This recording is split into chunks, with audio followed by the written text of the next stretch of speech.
ఈ క్రెడిట్ కార్డుల యూజర్ల సంఖ్య కూడా రాబోయే రోజుల్లో ఇంకా పెరుగుతుంది అనేది వాళ్ళ యొక్క సర్వేలో తేలిందనమాట. అయితే ఈ ఏడాది మార్చి నాటికి యాక్టివ్ కార్డులు 10,00,00,000 మార్కులు దాటితే వచ్చే 5 ఏళ్లలో అంటే 2029 మార్చి నాటికి 20,00,00,000కి పెరుగుతాయని వాళ్ళు పీడబ్ల్యూసీ అంచనా ఏయటం జరిగింది. యూపీఐ ఏదైతే యూపీఐ ఉందో దాంతోటి ఈ డెబిట్ కార్డుల వినియోగం తగ్గిపోయింది. అంతా గూగుల్ పేలు, ఫోన్‌పేలు స్కాన్ చేయటం. దాంతోటి డెబిట్ కార్డులు యూజ్ చేసేవాళ్ళు తగ్గిపోయిందనేది సర్వే. తెలిసింది కూడా అదే.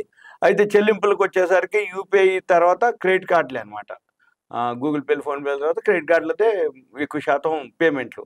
తర్వాత బ్యాంక్ ఖాతాలో బ్యాలెన్స్ ఉంటేనే యూపీఐ తీసుకుంటది. మనం స్కాన్ చేయటం గానీ, ఏదైనా గూగుల్ పే, ఫోన్‌పే చేయాలంటే బ్యాంక్‌లో బ్యాలెన్స్ ఉండాలి. అదే క్రెడిట్ కార్డ్ అనుకోండి, మనం మామూలుగా కొనుక్కోదలుచుకుంటే క్రెడిట్ కార్డ్ అయితే కొనుగోలుకి అవకాశం ఉంటుంది. అది వీలు ఉంటుంది. అంటే క్రెడిట్ కార్డ్ ద్వారా పైసలు లేకుండా కొనుక్కునేది కాబట్టి క్రెడిట్ కార్డ్.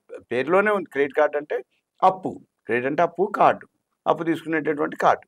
అందుకే వీటి వినియోగం బాగా పెరుగుతుంది. దీంట్లో అవేర్‌నెస్ పెరిగింది, ఆసక్తి పెరిగింది. ఎవరైతే కొత్తగా జాబ్‌లోకి జాయిన్ అవ్వటం, చిన్న చిన్న బిజినెస్‌ల వాళ్ళందరూ చేయటం జరుగుతుందనేది వాళ్ళ యొక్క అనమాట.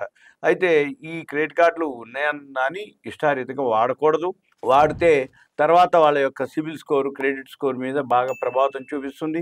భవిష్యత్తులో ఏవైతే అవసరాలున్నాయనుకోండి, ఇప్పుడు అటువంటి టైంలో క్రెడిట్ స్కోరు, సిబిల్ స్కోర్ గనుక పడిపోతే అది మైనస్ పాయింట్‌గా ఉంటుందనమాట. చివరికి ఇవన్నీ లోన్‌లన్నీ గూడా పెద్దగా భారంగా అయ్యే అవకాశం. అందుకని క్రెడిట్ కార్డ్‌ని వాడుకోండి గానీ, జాగ్రత్తగా వాడుకోవాలి.